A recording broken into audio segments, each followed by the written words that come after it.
Bonjour à tous, aujourd'hui retour sur le livre Chic Test écrit par Léo Desphilogines et qui parle en fait d'un test féminin qui est appliqué aux hommes dans leurs relations de séduction ou d'amour, de couple, à laquelle ils sont régulièrement confrontés de manière consciente ou inconsciente.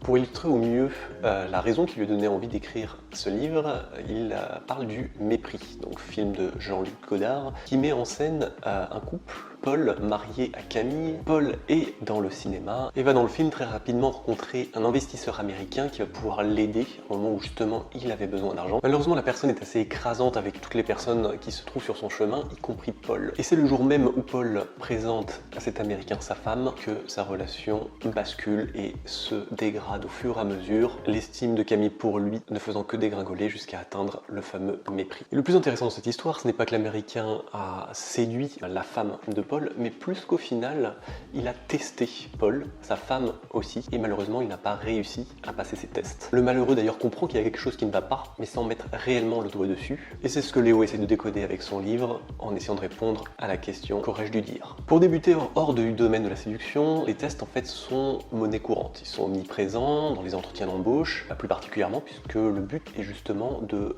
taquiner, tacler et à déstabiliser, pour savoir justement qui se cache derrière un CV qui ressemble au milieu d'un autre CV qui ont déjà été lus auparavant. Et une relation, qu'elle soit naissante ou bien installée, va aussi, elle, être testée. Alors bien sûr, de manière plus ou moins fréquente, ça dépend de la personne avec qui l'on est, ainsi que de l'ancienneté de la relation. Et ce que nous explique Léo, c'est que s'ils sont bien présents, il faut déjà donc les repérer et adopter la meilleure stratégie pour y répondre. Alors il a catégorisé ça en 4 parties, dont je vais modifier l'ordre pour arriver plutôt sur quelque chose de chronologique. Pour débuter, ce serait la séduction, donc on est vraiment sur une relation qui n'a pas encore réellement démarré ou tout juste naissante, où l'on est clairement dans le jeu, les sujets sont rarement sérieux, ou encore s'ils le sont, les réponses ne le seront pas. Quand on est dans le stade de la séduction, une affinité a commencé un petit peu à se créer et on teste, on essaie de voir ce qui est recherché par l'autre. À savoir, il utilise pas mal de grilles, beaucoup d'exemples et de cas concrets, notamment repris de son club, pour mettre en scène des cas de figure, dont certains sont au final très récurrents, comme par exemple, c'est quoi ton style de meuf, qui n'est absolument pas une question anodine, puisque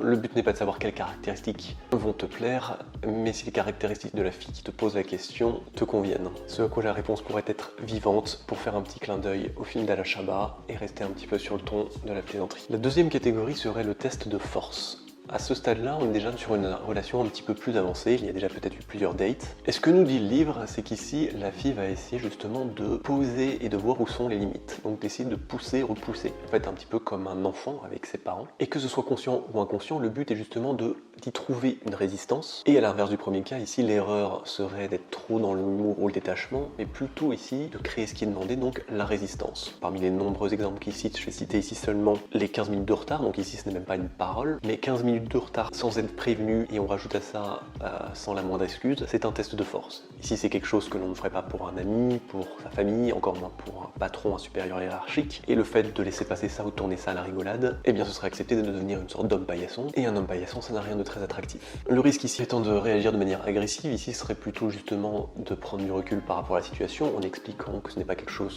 que tu acceptes, quelque chose que tu ferais vivre à quelqu'un d'autre, et que la prochaine fois tu ne l'attendras pas. La troisième catégorie est le test d'attachement. Ici, assez intéressant puisque justement dans le film, c'est au moment où Paul laisse sa femme rentrer dans la voiture de l'américain, qui ne lui propose même pas de venir avec eux. C'est lui qui ferme la porte derrière sa femme, qui est presque stupéfaite de voir son mari presque la vendre à cet américain riviste, sans se battre aucunement pour elle, qu'il rate ce test d'attachement. Ici dans le livre, il s'agit d'un test assez subtil, puisqu'il faut savoir toujours bien doser, puisque là où Paul, ou justement aurait dû dire non, on va prendre tous les deux un taxi, ce que d'ailleurs sa femme même propose à un moment, il ne faut pas non plus tomber dans l'excès et l'hyper-jalousie. Parmi tous les exemples, ici j'avais pris « Tu me trouves jolie », quelque chose d'assez classique, qui est en plus un peu à double tranchant, puisqu'ici tout va dépendre aussi de la personne. Est-ce que cette fille a une image un peu dégradée d'elle-même, ou là elle a besoin justement d'être rassurée, et c'est un compliment qui gagne à être donné, ou alors est-ce que c'est une fille qui sait pertinemment qu'elle est belle, qui s'affiche publiquement sur les réseaux sociaux, qui reçoit énormément d'attention, et dans ce cas-là, ce qui est testé plutôt, c'est ce détachement par rapport à ça, puisqu'au final, si tu ne donnes que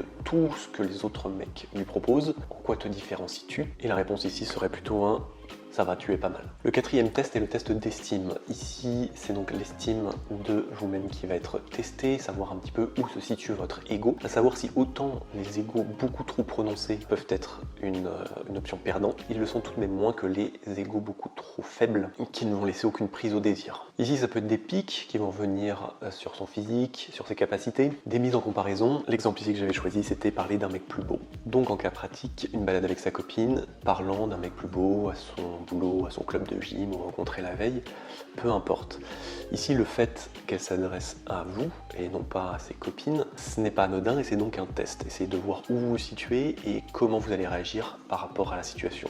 La solution ici serait de recadrer justement et d'expliquer que ce n'est pas un sujet qui nous intéresse. En faisant preuve d'empathie, la personne peut comprendre que, en inversant les rôles, elle n'apprécierait pas non plus d'entendre de votre bouche des compliments par rapport à une collègue, nana rencontrée en club de sport ou fille rencontrée la veille, dans le même cas de figure. Et dans tous ces tests, il y en a un cinquième caché qui s'appelle le test masculin. Parce qu'autant si une fille peut vous tester, eh bien avec celle-ci, vous allez vous retrouver dans des cadres, des lieux différents, des bars par exemple, où justement d'autres personnes vont s'ajouter à l'équation et les plus problématiques seront d'autres hommes. Quand on parle de problématiques, il va y avoir surtout deux types. Le premier va être l'hypermâle, appelé dans le livre aussi douchebag. Donc la personne avec aucune impunité qui va se permettre de draguer votre copine ou votre date juste en face de vous et qui va chercher à baisser l'estime qu'elle a de vous le plus rapidement possible, de manière verbale ou non verbale, de manière plus ou moins dissimulée. Dans le livre, c'est du cas par cas, ça peut être la main posée sur l'épaule, ça peut être vous couper en pleine discussion pour s'adresser uniquement à la fille,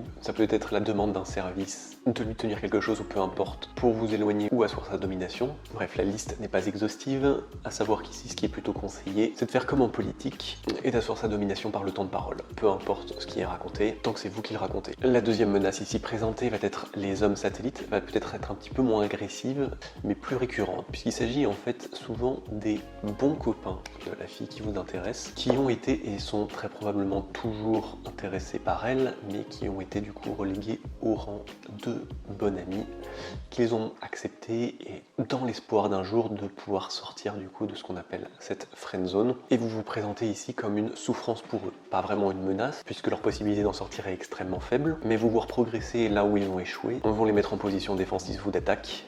Et le livre a ici une vision assez empathique vis-à-vis d'eux-mêmes, puisqu'on voit ici presque une sorte de frère d'armes tombé au combat et désamorcer ces tensions plutôt en étant bienveillant, encourageant et sympathique avec eux, essayer de leur reconnaître des qualités, puisqu'au final ce sont devenus de très bons amis, ils vont être partie intégrante du nouveau cadre qui va se créer si vous êtes en train de vous mettre avec cette fille ou que c'est déjà le cas, et il sera plus facile d'en faire un allié. La suite du livre se termine sur des tests extrêmement précis sur chacune de ces catégories, vraiment des cas de figure individuels dont pour certains que vous avez déjà dû voir, voire revoir plusieurs fois. Ce que j'ai pensé de ce livre, eh bien c'est un excellent petit manuel puisqu'il est extrêmement court mais condensé. Et je ne peux que le conseiller à qui s'intéresse un tant soit peu à la séduction, car en plus de se lire vite, il peut se mettre en pratique très rapidement. Et s'il y avait un regret à émettre, c'est celui de ne pas avoir une version reliée, car il n'est présent qu'en PDF. Voilà, j'espère que cette petite review vous a plu. Si vous voulez rentrer en contact avec moi, vous trouvez les liens pour la prise de rendez-vous dans la description. Quant à moi, je vous dis à bientôt pour une prochaine vidéo. Ciao!